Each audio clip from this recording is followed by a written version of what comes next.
My name is Dylan Lacey. I'm a software engineer in the customer support team at Source.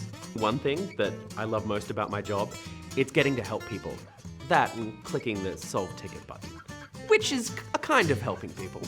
My area of expertise that is most helpful to Source users is that I have a lot of opinions. And that may sound like it's not an area of expertise, but a good opinion can really cut through when you're doing something complicated and give you a guide to follow. And I like to think my opinions are right. If I could share a best practice with the user community, I would like to tell you that your tests are too long. Everyone's tests are too long, don't feel bad about it. But when your tests are longer, they're harder to make parallelized, they're harder to repeat, they're harder to diagnose, and you can't make as much use of the test metadata you have. I'm involved in a few open source projects, not in a very deep way.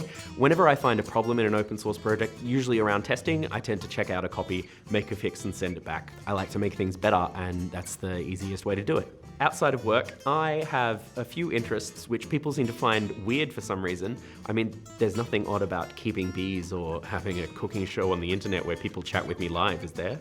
I have a show on Twitch at Dylan Tonic where I cook dinner every Tuesday night. You know, I probably could have saved up a bit more honey before I started doing this.